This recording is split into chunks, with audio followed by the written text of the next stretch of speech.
아이들이 좋아하는 이야기 중에 신데렐라라고 하는 동화가 있습니다. 원래는 프랑스에서 전해 내려오던 민담이었는데요, 1697년에 샤를 페로라고 하는 작가가 동화로 만들어 자신의 책에 발표하면서 널리 알려지게 되었습니다.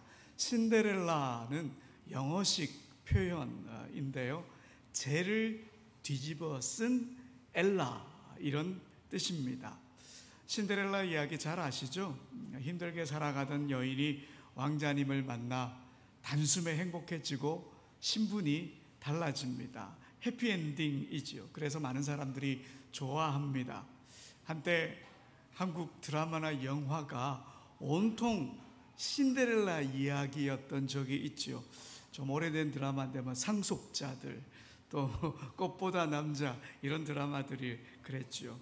그러다 보니 신데렐라 신드롬이라고 하는 말도 우리가 자주 듣게 되었습니다.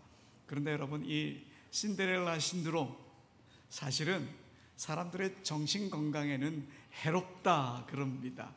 남녀를 가리지 않고 말이죠. 누구든 자기 스스로 역량을 발휘하고 열심히 노력해서 성취해야 하는데, 모든 조건을 갖춘 백마탄 왕자님 같은 기회만 기다리다 보면 인생에 도움이 되지 않는다, 이 말이죠. 이런 신데렐라 신드롬이 심하면 의존성 성격장애 같은 문제까지 생기기도 한다 하더군요. 오늘 우리 룻기 읽었는데요, 언뜻 보면 룻의 이야기도 신데렐라 신드롬이 아닐까 하는 생각이 듭니다.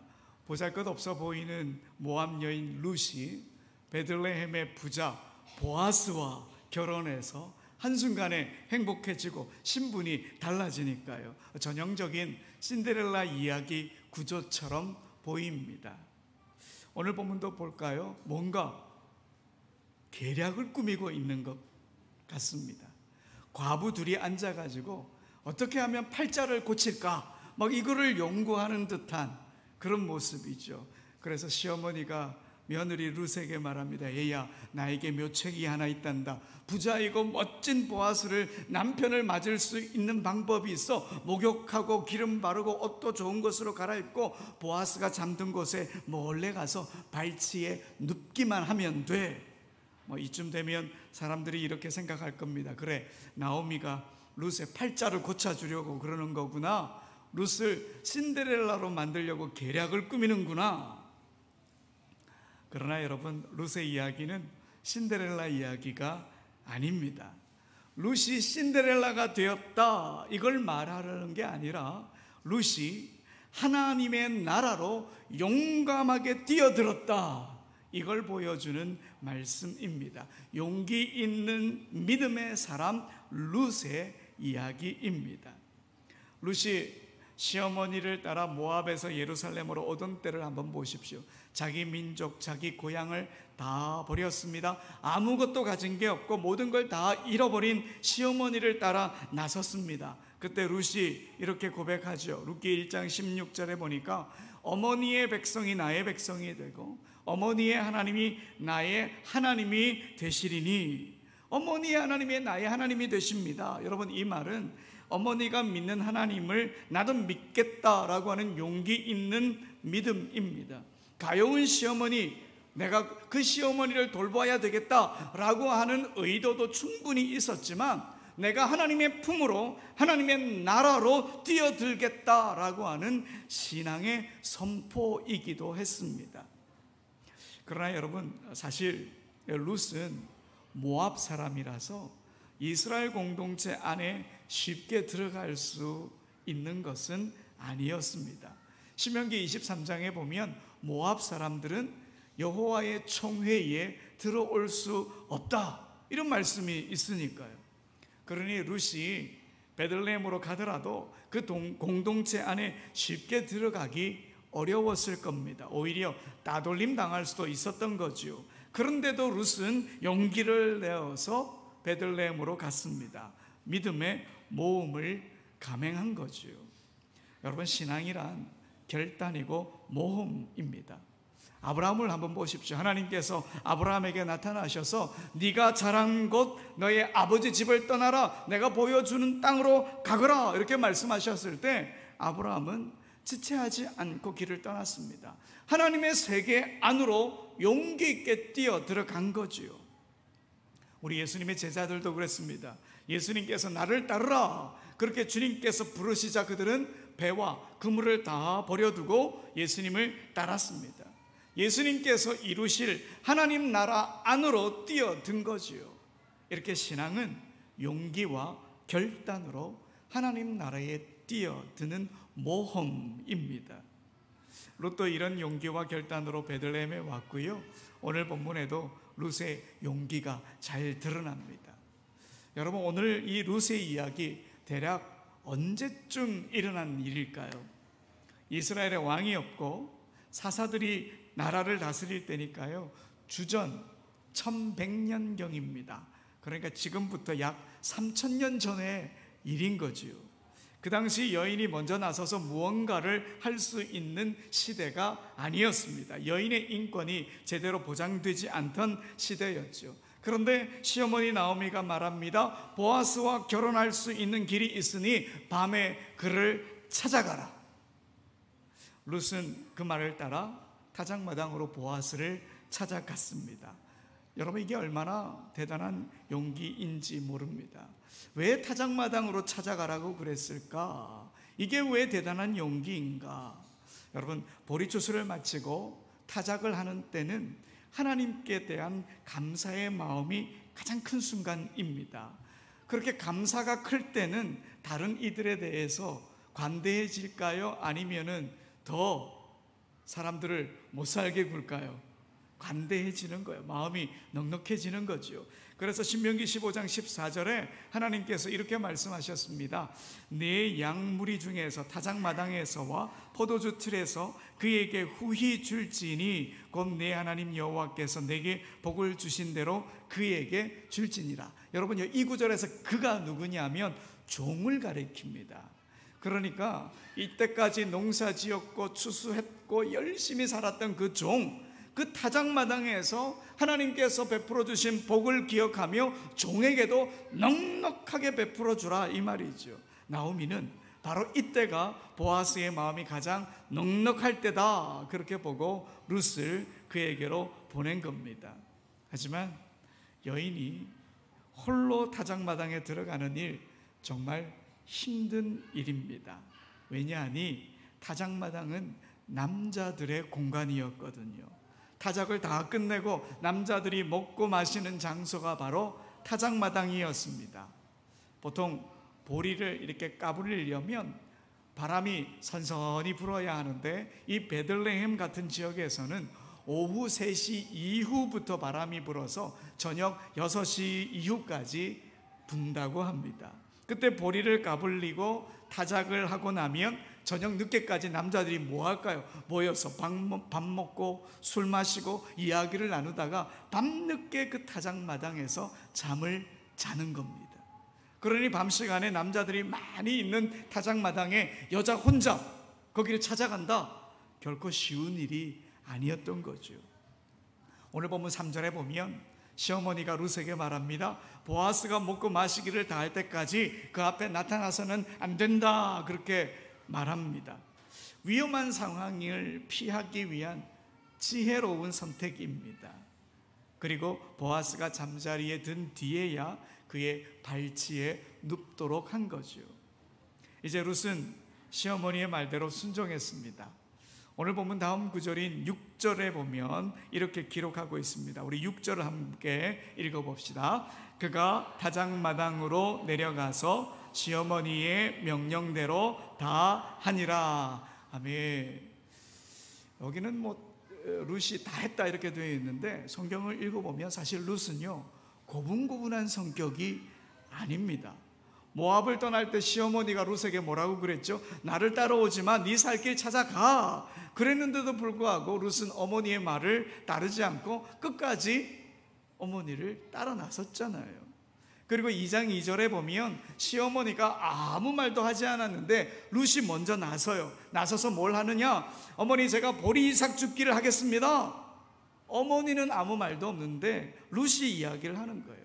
이렇게 성경은 룻을 주도적이고 적극적인 인물로 그리고 있습니다. 그런데 오늘 본문에서 룻은 시어머니의 말에 순순히 순종합니다. 왜 그럴까? 시어머니 나오미가 전한 말이 계략이 아니라 하나님의 약속에 근거한 것이기 때문입니다. 그렇다면 나오미가 붙잡은 하나님의 약속은 뭘까요? 오늘 우리 영상에서도 보았지만 고엘이라고 하는 제도입니다. 고대 이스라엘에서 과부는 땅을 소유할 수가 없습니다. 아들이 있다면 땅은 아버지로부터 아들에게 상속이 되지만 남편이 만약 아들이 없이 아내만 남겨두고 죽으면 그 땅은 아내에게 돌아가는 게 아니라 자동적으로 친족에게로 넘어가 버립니다. 고대 사회가 남자 중심으로 가다 보니까 그렇게 된 거죠. 그러니까 과부가 가족의 땅을 되찾으려면 반드시 아들을 낳아야 했습니다. 그런데 여러분, 과부가 어떻게 혼자 아들을 낳을 수가 있겠습니까? 그래서 하나님께서 예외적인 길을 열어주셨습니다. 남편의 형제가 과부와 결혼해서 아들을 낳도록 하신 겁니다. 만약 형제가 없다면 가까운 친족이 그 역할을 감당하는 거지요. 이 일을 맡은 사람을 고엘이라고 불렀고요. 번역을 하면 기업을 물을 자, 이런 뜻입니다. 이것이 사회적 약자인 과부를 보호하시려는 하나님의 약속이었습니다. 나오미와 룻은 바로 이 약속을 붙잡은 겁니다.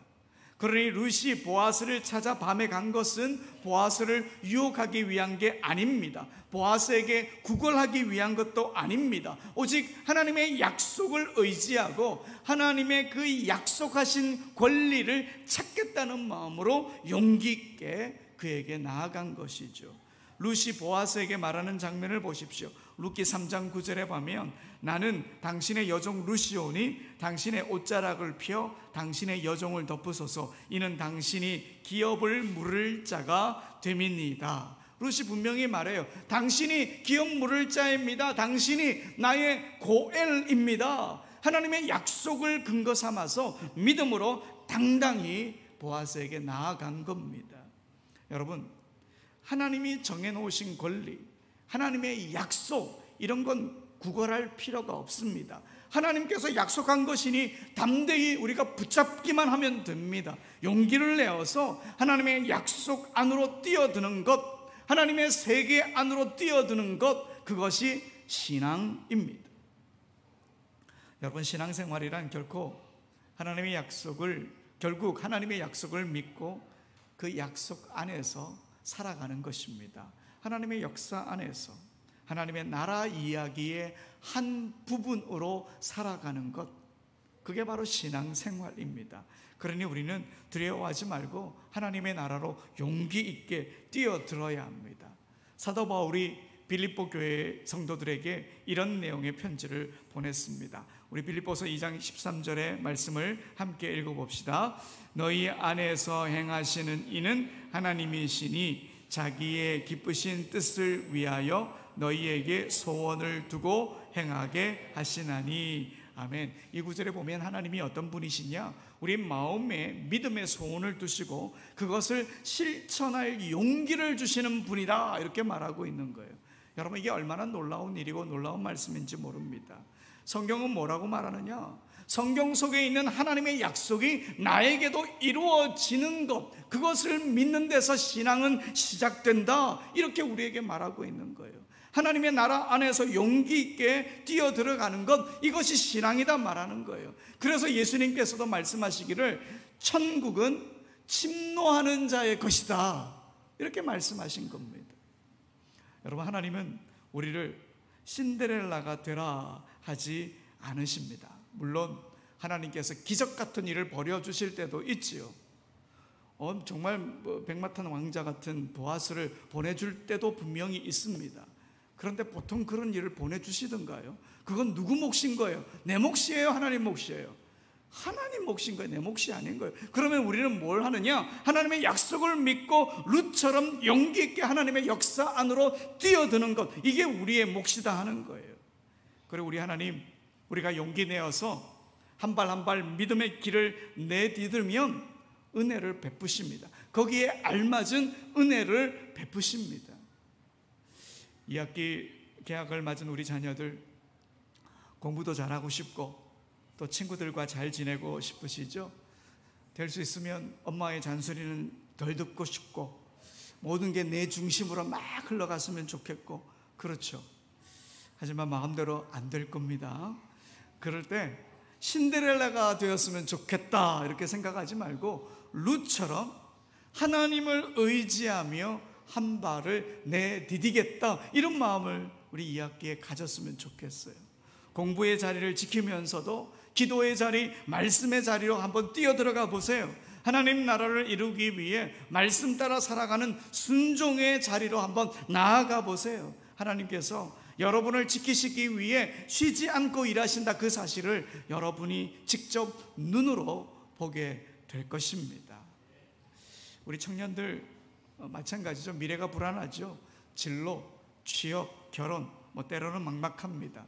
그러나 기적 같은 기회만 기다리지 마십시오. 룻처럼 때로는 두렵지만 하나님의 약속을 붙들고 믿음의 발걸음을 내디뎌야 합니다.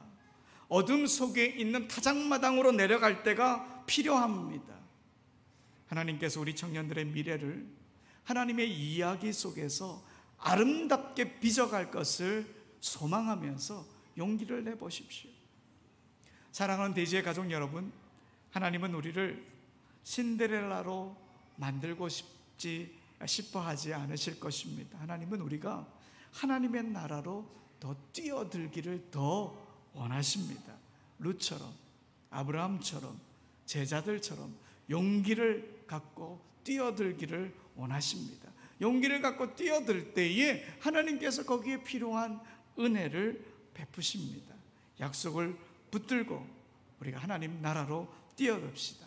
우리가 주님께로 용기 있게 나아가면 우리는 하나님 나라의 한 부분으로 이 땅을 살아가게 될 것입니다.